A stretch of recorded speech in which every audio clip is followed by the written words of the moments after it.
Soma's baking and cooking থেকে সোমা বলছি। সামনে পৌষ পার্বণ আসছে, আমরা সবাই পিঠে বানিয়ে থাকি। তা দুধ পুলি তো আমরা সবাই খেয়েছি। আজকে আমি যেটা আপনাদের সাথে শেয়ার করছি, পুলি না বানিয়ে ওটাকে বড়ার আকারে করে ভেতরে ড্রাই ফ্রুট স্টাফিং দিচ্ছি। ওটার নাম দিয়েছি আমি দুধ বড়া। তাহলে চলুন দেখতে থাকি কি কি দিলাম। গ্যাসে একটা কড়াই বসিয়েছি। প্রথমে পুরটা বানিয়ে নেব। এখানে ফুল ক্রিম মিল্ক দিচ্ছি 1 কাপ। দুধটাকে একটুখানি জাল করে নেওয়া অবধি অপেক্ষা করব। দুধটা ফুটে উঠেছে, দুধটাকে একটু ঘন করে নিচ্ছি। দুধটা একটু ঘন হয়ে এসছে।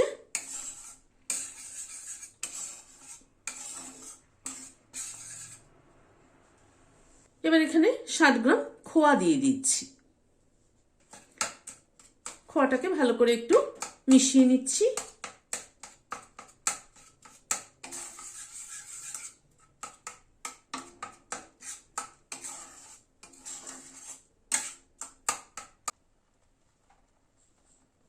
এখানে খেজুর গুড় দিয়ে দিচ্ছি 1 চামচ, 2 চামচ।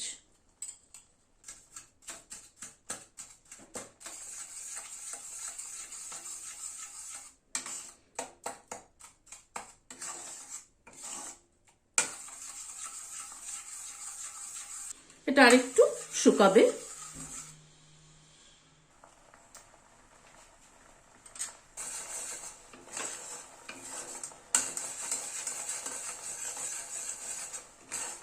এই ড্রাই ফ্রুটসের স্টাফিংটা যত খেতে ভালো হবে, তত কিন্তু বড়াগুলো খেতে ভালো হবে। ক্ষীরটা হয়ে এসছে। খানিকটা খেজুর কুচি কুচি করে রেখেছি, খুব ছোট ছোট করে কুচি করেছি, সেটা দিলাম। খুব ছোট ছোট করে কাজু কুচি করেছি, সেটা দিলাম। কিশমিশ ছোট ছোট করে কেটে নিয়েছি, সেটা দিয়ে দিলাম। ড্রাই ফ্রুটসগুলোকে মিশিয়ে দিচ্ছি।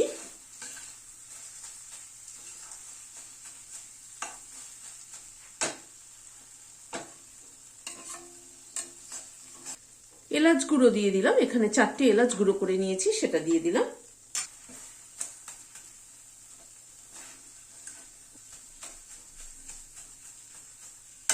অল্প একটু পেস্তা কুচি দিয়ে দিলাম।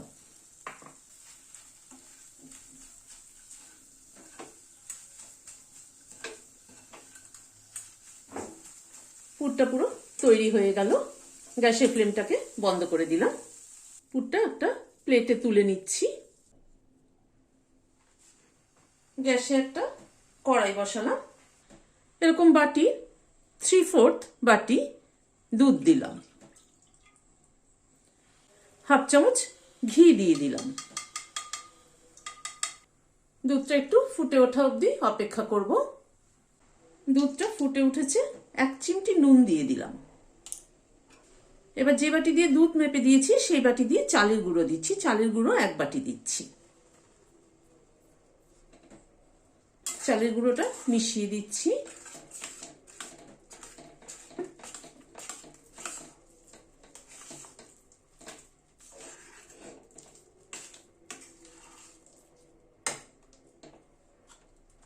গ্যাসের ফ্লেমটাকে বন্ধ করে দিলাম। দিয়ে এটাকে একটু ঢেকে দিচ্ছি। দুধ ব্যবহার না করে আমি জল দিয়েও কিন্তু করতে পারতাম। দুধ দিয়ে করলাম এই কারণে, এবং একটু ঘিও অ্যাড করলাম যাতে বলগুলো সফট হয়। মিনিট 5 মতো ঢেকে রেখেছিলাম। মন্ডটাকে তুলে নিচ্ছি একটা প্লেটের মধ্যে। হাতে একটু ঘি নিয়ে নিচ্ছি, তাহলে মাখতে সুবিধা হবে। মন্ডটাকে ভালো করে ডলে মেখে নিতে হবে।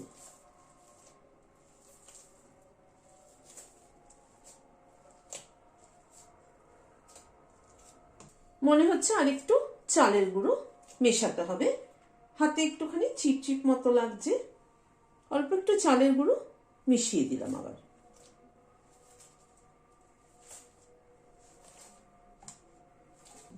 ভালো করে মন্ডটাকে মেখে নিলাম।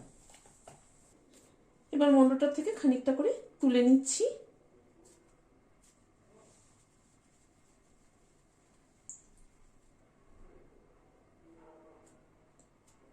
মাঝখান থেকে এরকম করে একটু গর্ত করে নিচ্ছি।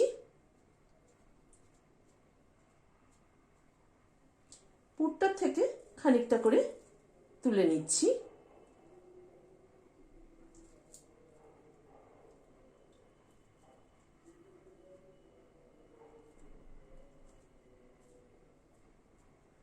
মুখটা বন্ধ করে দিয়ে আবার গোল করে বলের মতো তৈরি করে নিচ্ছি।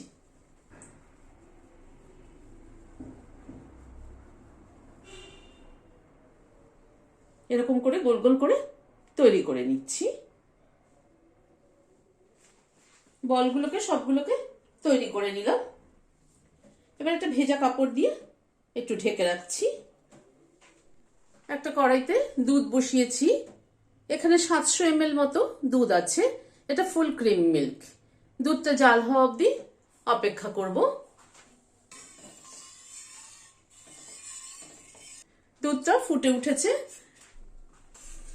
দুধটাকে একটুখানি ঘন করে নেব। যদিও এটা ফুল ক্রিম মিল্ক, খুব একটা বেশি ঘন করার দরকার নেই। 2-4 মিনিট একটুখানি ফুটিয়ে নিচ্ছি।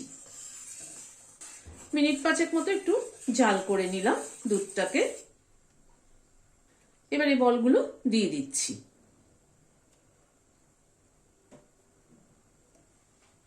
বলগুলো একটু দুধের মধ্যে ফুটে উঠুক। 7-8 মিনিট মতো বলগুলো দুধের সাথে ফুটলো। এবার খেজুরি গুড় দিয়ে দিচ্ছি। মিষ্টিটা কিন্তু নিজেদের পছন্দ অনুযায়ী দেবেন। কেউ কম খায়, কেউ বেশি খায়, সেজন্য নিজেদের পছন্দ অনুযায়ী মিষ্টিটা অ্যাড করবেন।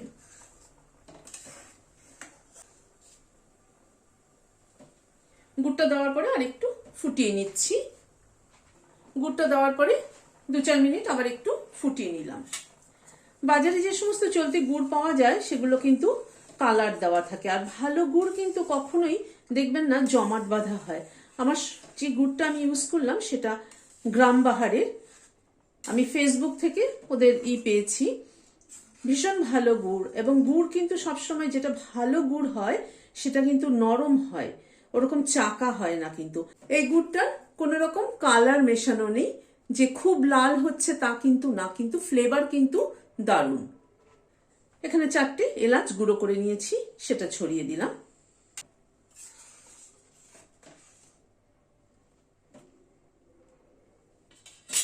এবার গ্যাসের ফ্লেমটাকে বন্ধ করে দিচ্ছি, দিয়ে একটু ঢেকে দিচ্ছি এলাচের ফ্লেভারটা অ্যাবজর্ব হওয়ার জন্য। খেজুর গুঁড়োর সাথে কিন্তু এলাচের কম্বিনেশনটা খুব ভালো, সেই জন্য আমি লাস্টে একটুখানি এলাচ গুঁড়ো ব্যবহার করলাম। এই ড্রাই ফ্রুটসের স্টাফিং দিয়ে কিন্তু দারুণ ভালো লাগে খেতে। পুরটা একটু অন্যরকম। মুখে ড্রাই ফ্রুটসের বাইটগুলো পড়লে, খেজুর কিশমিশ সব পড়লে কিন্তু খেতে কিন্তু দারুণ লাগে। বানিয়ে দেখবেন, আমার মনে হয় ভালো লাগবে। ভালো লাগলে একটা লাইক এবং সাবস্ক্রাইব করার অনুরোধ রইল। আজ তাহলে এখানে শেষ করছি। নমস্কার।